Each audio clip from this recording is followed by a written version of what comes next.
E sabadão do resumão, sejam muito bem-vindos. Lucas aqui do canal Preparar o Hard. Faz muitos anos que eu trago o famoso resumão, principais notícias, alguns rumores do mercado de hardware PC Gamer. Sempre um único vídeo no formato mais compacto, colocando na descrição todos os tópicos para que vocês possam ir navegando. Deixo aqui humildemente o convite para que vocês façam parte dos grupos de promoções, caso esteja de olho para comprar um novo hardware, um novo PC. Grupo no Telegram, grupo no WhatsApp, nas suas redes sociais preferidas. Temos também nossa mega planilha no AliExpress. Agora o AliExpress está meio incerto, né? Mas eu vou fazer em breve uma planilha também para produtos do Brasil. E rapidamente confiro uma rápida propaganda, totalmente redundante, mas confiram. A gente começa já daqui a pouquinho o nosso resumão semanal. Windows e Office barato é na GVGMall. Ao pesquisar por Windows, encontramos dezenas de opções para um ou mais PCs entre Retail e OEM que ativam um PC de maneira permanente. Ao utilizar o cupom PH25 no carrinho, seu Windows 11 Pro OEM sai por apenas R$ 122 e o Windows 10 Pro OEM por R$ 84,15, podendo também utilizar para ativar no Windows 11, disponível em inúmeras formas de pagamento, inclusive PayPal. Basta então ir no Windows, selecionar para ativar o sistema, digitar a chave que você recebe por e-mail e pronto, Windows ativado. Clique nos links na descrição e saiba mais. Quase um ano depois de ter anunciado as suas novas placas de vídeo RDNA 3, apenas 3 placas foram efetivamente lançadas. A XTX 7900, que é a que eu uso no meu PC, a XT, que é um nível inferior, e bem lá embaixo a RX 7600, um claro sinal, uma clara movimentação para concorrer contra a 4060, e de fato ela exerce essa concorrência contra a 4060. Mas finalmente teremos aqui uma nova placa de vídeo, ou novas placas de vídeo. Isso foi confirmado pela própria AMD, pela Lisa Su, a CEO dela, da companhia, que disse que eles vão lançar uma nova placa entusiasta RX 7000 no próximo quarto, que seria no próximo trimestre. Ou seja, a gente deve observar aqui talvez entre setembro a outubro uma nova placa de vídeo. Qual seria essa placa de vídeo? Uma 7700XT, X ou 7800XT? Observe que a AMD criou alguns rótulos para suas placas de vídeo, dizendo que a XTX e a XT eram as ultra entusiastas, eles inventaram esses nomes, e você tinha ali as mainstream, enfim. Agora eles falam que eles vão lançar uma nova entusiasta. Se isso faz sentido para vocês, possivelmente estamos falando da RX 7800 XT, até porque essa placa já vazou em órgãos registradores. A própria Power Color soltou essa placa, a gente já vai ver isso daqui a pouquinho. Então é bem provável que eles estão falando da RX 7800 XT, até porque não tem muito para onde correr. Já tem a 7900 XT, já tem a 7600, só pode lançar ou a 7700 ou a 7800. Ou as duas, ou apenas uma. Acredito que nessa altura do campeonato eles tragam a 7800 XT. E vocês percebem que teve um bom atraso. Eu falo sobre isso há um tempo aqui. O Videocardizei especula que pode ser por conta do estoque de placas 6900, 6800, que curiosamente não aparece no Brasil. Cara, 6800 e a XT nem sempre tem por aqui. Às vezes não estão com preço tão competitivo assim, tá? Lá fora é diferente, claro, nos Estados Unidos você acaba tendo bastante opção. Fala também que poderia estar tendo algum problema com o chip Navi 32, que equiparia justamente a 7800 XT, ok? Ainda nas AMD, RX 6000 e 7000, existe um problema no consumo de energia, especialmente em idle.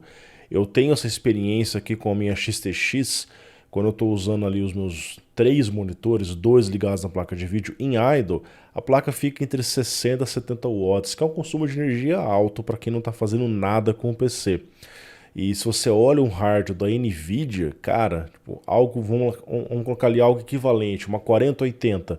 4080, 27 watts. Olha só a discrepância que tem para XTX. O negócio realmente é bem alto, tá? E isso já é um problema conhecido da AMD. Ela lançou um driver recente para corrigir isso, mas não afeta todas as pessoas. E foi descoberto aqui pelo Computer Base que quando você habilita o recurso VRR, que é o Variable Refresh Rate, que é o refresh rate variável em monitores compatíveis com esse tipo de recurso, o consumo de energia em idle pode cair em até 81%, tá? O curioso é que isso não afeta, por exemplo, as GPUs Arc da Intel e nem mesmo as GPUs da NVIDIA. Observe que tem alguns casos que chega até a ficar um pouquinho mais alto o consumo. Então você vê que a NVIDIA já é otimizada por padrão, cara. 16 watts, olha só isso aqui, cara. 16 watts a 4080 para 104 watts usando o monitor 4K 144 em AIDA no desktop, cara. Então assim, existe um problema aqui, e é um problema bem grave ali em termos de consumo de energia, tá? E aí quando você habilita esse recurso, você chega a ter uma redução aqui de 79%, olha só, de 43 para 9 watts, tá? E existem outras situações que você vai observar reduções de 14, 4, às vezes até reduções um pouco mais sensíveis, mas normalmente alcançando aqui, ó, tá vendo? De 104 para 20 watts na XTX, que é a placa de vídeo que eu tenho, tá? Então é um ponto a se levar em consideração. Se você foca no baixo consumo de energia, realmente a NVIDIA tem uma otimização melhor nesse quesito, tá certo? Não só nesse, em outros vários quesitos, afinal é uma ótima arquitetura. Pessoal, lembra da Palladium? É uma marca famosa no AliExpress. Eu não sabia que ela se chamava antigamente P-Radeon, o que é um nome intuitivo para quem quer comprar uma Radeon genérica, né? Mas eles mudaram o nome para Palladium porque eles também queriam lançar GPUs da NVIDIA. Não faz sentido ficar só com um player sendo uma marca relativamente pequena.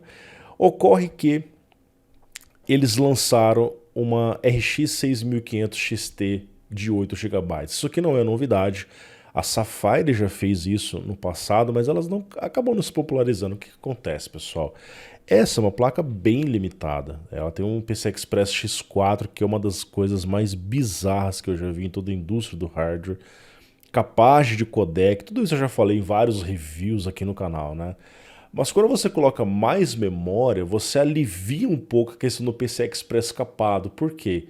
O grande problema do PCI Express é quando você precisa ter uma comunicação para fora da placa de vídeo, ou seja, faltou VRAM, eu vou buscar um armazenamento extra na memória RAM do PC, que se comunica via PCI Express para o processador e depois para a memória.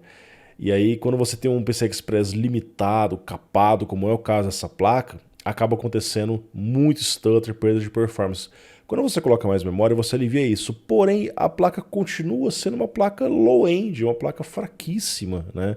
Então, assim, acaba sendo uma opção. Se o preço estiver muito parecido com a de 4, realmente faz sentido pegar logo a de 8, mas é uma plaquinha de vídeo que, honestamente, eu não tenho recomendado para vocês. Aqui mesmo, no Brasil, eu recomendo que vocês comecem com a RX 6600, até fiz um vídeo sobre isso recentemente, que faz todo sentido na faixa de preço que ela aparece, porque se você olha uma 6500 XT perto da 6600, simplesmente não faz sentido. Essa diferença de preço é muito pequena para o grande salto de performance, tá, pessoal? Então, eles estão lançando mais uma opção. E ainda nas chinesas, nós temos aqui a Colorful. A Colorful, inclusive, poucas pessoas sabem, mas é uma gigante chinesa. Em salvo engano, o cara tá nos top 3 de marcas que mais vendem na China, tá? Lançaram uma 4060 bem simpática. Olha só que plaquinha bonitinha, cara. Não tem LEDs, né? Mas uma plaquinha game over aqui, ó, tem umas vidas. Achei um designerzinho diferente. Aproveitando do fato da 4060 ser uma GPU com baixíssimo TDP, 110 watts, onde o PCB naturalmente pode ser muito curto, lançaram uma plaquinha Mini TX, não necessariamente focada em altíssima performance, até porque o chip nem é tão forte assim, e sim focando em um design mais barato para quem eventualmente quer montar um Mini TX, tá? Então aqui estão os designers, eles falam que estão usando aqui um cooler com uma fan de 9mm e existem alguns heat pipes internos para fazer o arrefecimento, que não é exatamente um grande problema, afinal 115 watts não é tão difícil assim de dissipar. Mas digam isso para Gigabyte, cara. Por que a Gigabyte está lançando uma placa low profile com 3 fãs numa 4060 de 110, 115 watts, cara? Sinceramente, isso para mim não faz sentido. Talvez se encaixe em algum contexto, afinal, cara, a Gigabyte é uma empresa muito grande. Eles não iriam lançar isso daqui se não tivesse algum mercado, mas low profile a ideia é ser curta. Por que lançar com 3 fãs? 3 fãs de uma placa de entradíssima como essa, 4060, isso aqui para mim não faz muito sentido. Talvez uma máquina servidor, cara, eu cito aqui home theater, mas desse tamanho, cara, acho que perde um pouco o sentido do low profile, mas tudo bem, cara, isso aí é normal ver na indústria. Agora, uma coisa que não é normal, cara, são as criações do Der Bauer. Cara, esse cara, ele é um mito. O cara ele desenvolveu aqui outra invenção maluca dele, muito interessante para quem gosta de watercooler custom, que tem sido o meu caso recentemente. Dá uma olhada nisso daqui, pessoal. Esse aqui é um waterblock para o processador que não tem tubos aparentes. Olha só, stealth tubing, ou seja, eles estão escondidos. Mas, Lucas, cadê os tubos? Justamente, ele colocou na parte de baixo. Observe que os tubos estão aqui, ó. Ele aproveita as furações que naturalmente tem na placa mãe, tá? Para passar o fluido pelo outro lado. Então ele está lá na parte de baixo da placa mãe, esse outro mecanismo para aí você abrir as roscas G1/4 e assim ligar no seu radiador, eventualmente um outro reservatório um pouco maior. A ideia aqui é essa que vocês estão vendo, ó. Ele tira então os tubos que normalmente vêm na parte de cima para fazer isso ficar escondido na parte de baixo. Tem sido uma tendência os fabricantes tentar esconder os cabos, os conectores de alimentação, e o Der Bauer já meio que se antecipou. Lógico que isso aqui é um protótipo, o cara não necessariamente vai vender isso para as pessoas, mas cara, a inovação é muito bem-vinda, eu achei interessante a ideia, tá? Claro que quando você monta um sistema desse tipo aqui, invariavelmente você acaba tornando isso incompatível com boa parte dos gabinetes. Afinal, normalmente o gabinete não tem espaço na parte de trás para você poder usar uma conexão tubo aqui e fazer algum tipo de dobra. Normalmente o espaço aqui é muito limitado, tá? Ele até pede sugestões no vídeo para tentar, de repente, diminuir um pouco essa altura ou fazer de alguma forma que se torne mais compatível com outros gabinetes, a não ser aqueles gabinetes já preparados para esse tipo de placa-mãe diferenciada. A ideia é muito boa, tá? E quem sabe isso se torna um produto no futuro, não é mesmo? Aqui nós temos a V-Color, confesso para vocês que eu não conheço essa marca, lançando aqueles módulos de memória.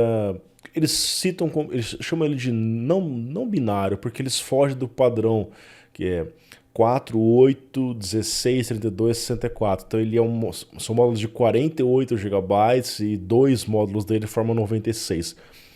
Teve muito problema disso aqui, incompatibilidade, foram lançando novas BIOS e eles estão conseguindo trazer isso com frequências muito altas, 7.800 MHz, com CLs baixos para essa frequência.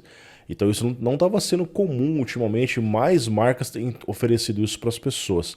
Então aqui no caso eles oferecem essa combinação, inclusive um módulo de memória bem bonito, cara, não só apenas a parte do RGB, mas ele tem uma transparência que parece aqueles módulos aquela marca chinesa, agora esqueci o nome dela, mas ele tem essa transparência. A G-Skill também faz isso aqui na Trident Z, né, se eu não me engano, na Royal. Então são memórias bonitas, e aí fizeram todos os testes e passou perfeitamente usando uma frequência muito alta mesmo nessa configuração diferenciada de memória. E falando em memória, uma das coisas que o AGESA 1007C da AMD está trazendo é uma melhor compatibilidade com frequências de memória altas. A AMD percebeu novamente, assim como nos primeiros Ryzen, olha, se você colocar memória mais forte, você vai impulsionar a performance. Então os caras estão trabalhando para trazer mais compatibilidade em relação a isso e corrigir bugs e instabilidades. E essa AGESA está trazendo aqui para as placas-mãe desde a linha X até a linha A na MSI e invariavelmente vai acabar vindo para outras marcas, não é algo exclusivo da MSI. A ideia é justamente permitir que você use esses módulos de memória diferenciados em frequências muito altas com mais estabilidade. Então você vê que a AMD falava que 6.000 MHz era o sweet spot. Hoje a gente já começa a perceber uma mudança, né? Então a AMD já começa a falar, olha, 6.400 ali subindo, e você já tem um aumento de performance à medida que os preços começam a melhorar. Não significa que estão ficando baratos, mas começam a melhorar, tá? Antes de seguir com o nosso resumão, uma rápida promoção no meio do vídeo. Olha só, pessoal, Monitor 60 Hz daqui a pouco vai ser passado. Lógico, muitas pessoas ainda têm, mas olha o preço que tem sido praticado em monitor de 144 Hz e painel IPS. Muitas pessoas falam, pô, TN, VA, não, esse aqui é um monitor painel IPS, tá? Com refresh rate muito top, monitor da Pichau. Na loja da Pichau mesmo, no site da Pichau, ele está um pouquinho mais barato no à vista, mas aqui você tem um diferencial que muitos brasileiros recorrem, parcelamento na Amazon, pessoal, 10 vezes sem juros, 10 de 77, um monitor de 24 polegadas com FreeSync, com HDMI DisplayPort e 144 Hz. Então, caso vocês não tinham ouvido falar sobre ele, vou deixar o link na descrição para que vocês possam conferir. Seguindo aqui, pessoal, com o anúncio da AMD Radeon Pro W7600, W7500, que vem para integrar nas linhas W800 e W900, que foi lançada há uns meses atrás, né? Basicamente são placas que usam a mesma arquitetura RDNA 3, porém com foco mais no segmento profissional ali, na área de renderização, né? Modelagem 3D, coisas do tipo, tá? Então aqui a gente vê um pouco do hardware delas, essas placas. A 7500 tem um consumo de 70 watts, total board power, 8 GB, 12 teraflops.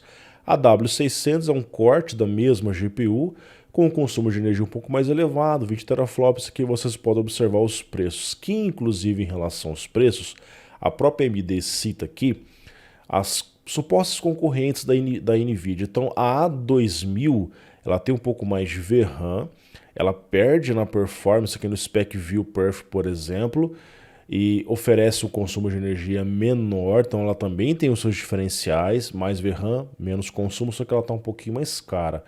A W7500 ela oferece mais do que o dobro de performance em relação a T1000 da NVIDIA, consome só um pouquinho a mais e está mais ou menos no mesmo preço. Então, estou mostrando os diferenciais em relação às placas da NVIDIA, certo? PCI SIG está explorando conexões óticas para potencialmente incrementar o PCI Express no futuro. É claro que eles vão continuar desenvolvendo a especificação convencional, o PCI Express 7.0 previsto ali para os próximos anos, mas estão criando grupos de trabalho específicos para estudar e otimizar esse tipo de conexão. Eles citam que a conexão ótica permite alta performance, baixo consumo de energia e latência reduzida, especialmente para mercados muito grandes como data centers, cloud computing, computação quântica, que é um assunto extremamente interessante que em breve talvez tenha algum vídeo aqui no canal. Estou estudando um pouco mais sobre o assunto, tá certo? Então, PCI SIG é aquele comitê, digamos assim, de várias empresas que se reúnem em torno de uma tecnologia para sempre trabalhar em cima dela, tá certo? Temos aqui uma solução da Corsair interessante para aqueles problemas com os cabos 12 pinos, lá 12 mais 4, que ou eles ficavam feios demais na placa de vídeo, ou às vezes o seu gabinete não fechava direito, você tinha que entortar um pouquinho o cabo, e aí o cabo derretia, como vocês viram muito. Vindo de fabricante renomado como a Corsair, você fica mais tranquilo, porque já existiram muitos adaptadores desses, mas agora é um Corsair. O que acontece? Basicamente é um Corsair que faz aqui como se fosse aquelas pontes SLI. Lembra daquelas pontes SLI? Né? A famosa SLI Bridge, né? Então o que acontece? Ele se conecta à conexão da placa de vídeo, até ressalta que não funciona na ASUS Strix e TUF, por exemplo, acho que não deve encaixar aqui no design correto dele, né? E você liga então o cabo no outro lado. É basicamente uma ponte para você não precisar ligar diretamente o cabo na placa de vídeo, e assim o cabo fica um pouco mais escondido e elimina aquele problema de você ficar fazendo a pressão contra a lateral do gabinete, que é justamente o que eles estão falando, e você ficar torcendo, dobrando demais esse cabo. É uma solução interessante. Eles ressaltam que testaram isso exaustivamente e em temperaturas bem altas, em 105 graus, e aguentou. Então é um conector interessante, com 1 ano de garantia, e pra você ver agora o preço vai valer a pena considerar um desse. EVGA não morreu, está lançando seus produtos, claro que não placa de vídeo, e sim as suas fontes, mas alguma coisa estranha está acontecendo, cara. Eu já citei isso em outros resumões. A EVGA sempre lançou excelentes fontes, cara. Supernova, eu tive uma Supernova aqui desde 2015. Excelente fonte feita pela Superflower na época. A EVGA ela tem vários OEMs, digamos assim, né? E sempre que você viu uma fonte EVGA, você, cara, já classificava ela como uma fonte maravilhosa, viu? O tempo de garantia 10 anos.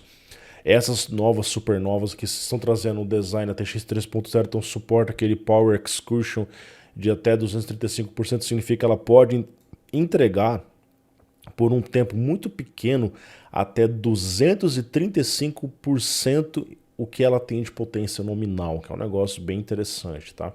Mas o tempo de garantia é extremamente limitado, cara. Então você vê, é uma fonte que, quando os caras vêm aqui e colocam assim, ó, um tempo de garantia de 3 anos, né, parece que a fonte está ficando num nível mais abaixo do que normalmente era.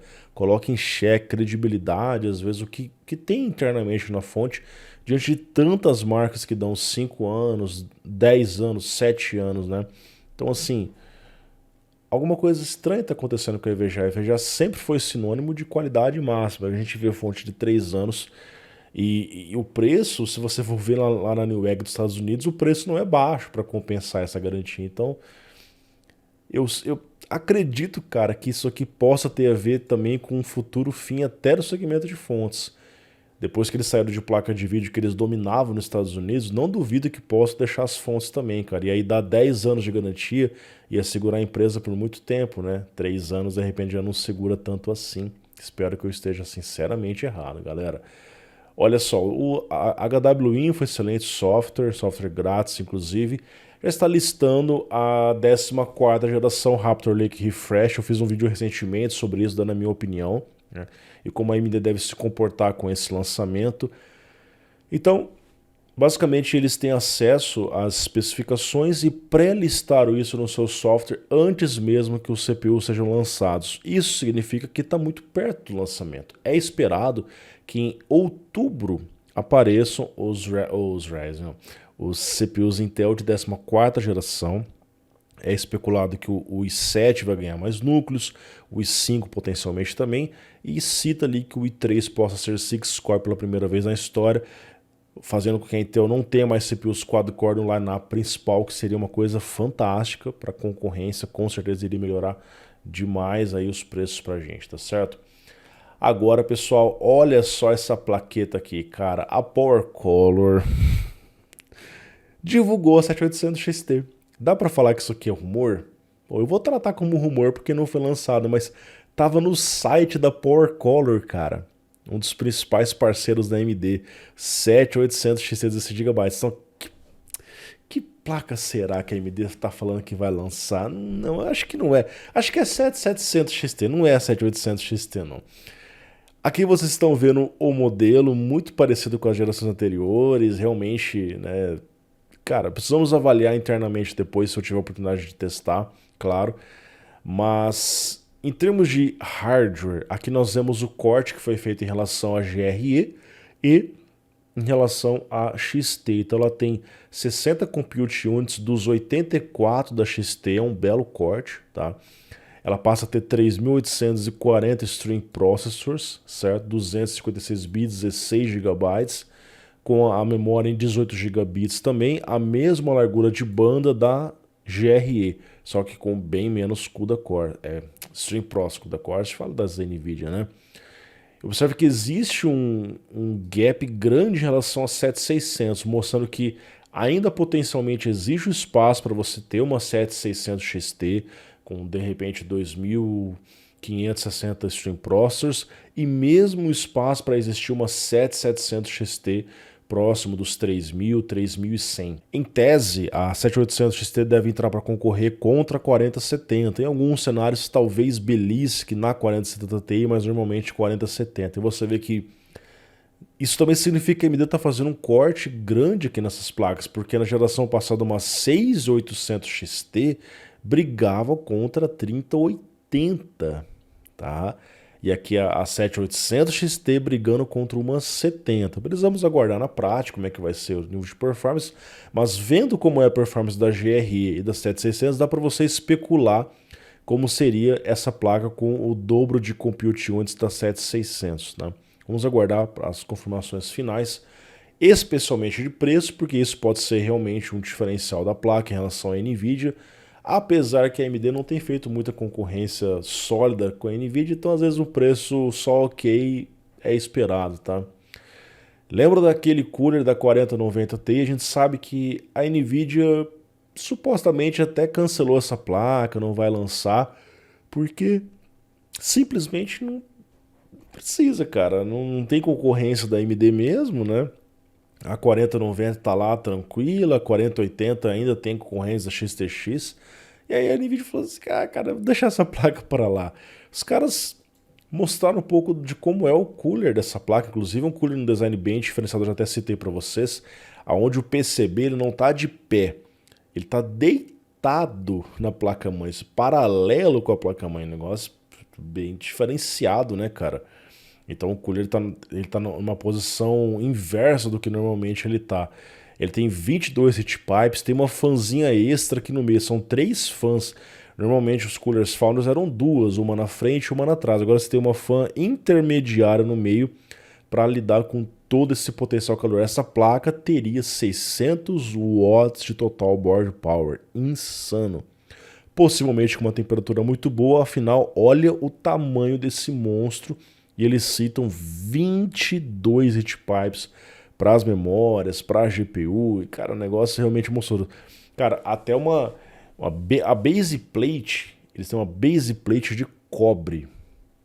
Um cooler extra ali diretamente montado no PCB. Ok, pessoal, essa placa possivelmente não vai ser lançada essa altura do campeonato, mas se por acaso for lançada, estarei trazendo para vocês mais detalhes. Essa placa de vídeo também aqui tá ficando para a história, hein? ARC A580. No ano passado a Intel falou que teria 5 placas para desktop. Ela de fato lançou a A380, a A750, a A770 de 8 e 16. Mas cadê a ARC A580? Cara, a Intel não lançou essa placa. A Intel não listou no seu site, para você ter ideia. Isso aqui faz um ano. O que aconteceu com a ARC A580, Intel? Não dá para entender. Na verdade, eu tenho as minhas especulações aqui, porque se a ARC A380 entrou por um preço X e a A750 por um preço Y, o intervalo, o espaço para essa ARC 5 seria muito, muito apertado. E hoje existem placas como a RX 6600 que estão brigando mesmo contra a A750. Então, se a 6600 está custando hoje, sei lá, cara, $200, essa placa teria que vir muito agressiva no preço e essa A380 deveria cair de preço. Isso talvez faça sentido, tá? Aqui eles trouxeram o teste lá no Geekbench, que ela até encosta no performance da 7600, tá? Nesse suposto teste vazado da A580. Então você vê, nesse teste ela foi muito bem, cara. Se ela foi muito bem, por que não foi lançada? Realmente não faz muito sentido. Então, em termos de corte de chip, vocês observam aqui, ó, que ela tem então 24 XZ Cores, 384 XMX Engines, 6 GB de VRAM, aqui apareceu 6 GB, mas aqui aparece 8 GB, né? Então tem aqui até uma discrepância dessa configuração. E com TDP relativamente alto, cara, porque se você vê a 4060, cara, tá fazendo 110, 115 e entrega mais desempenho que essa ARC A580. Talvez seja um segundo motivo pelo qual essa placa não chegou à espera de uma nova geração, uma nova arquitetura mais eficiente, até porque a Intel chegou um pouquinho atrasada, isso a gente sabe. Em breve, pessoal, eu vou comprar uma placa ARC para fazer os meus próprios testes, tirar as minhas próprias conclusões. Então, quero inclusive agradecer a todos que participam do canal, que ajudam diretamente ou indiretamente, sendo membros do canal, participando dos grupos de promoções. Assim a gente tem condição de comprar coisas quando às vezes não aparece por aqui. Então, muito obrigado. Espero que tenham gostado de mais um resumão. Um ótimo sábado para vocês. Eu estou aqui meio que de mudança, por isso que não está tendo tantos vídeos no canal, mas assim que eu tiver completamente mudado, a gente volta com os reviews e tudo mais que vocês gostam. Um grande abraço, valeu, falou, tchau, tchau.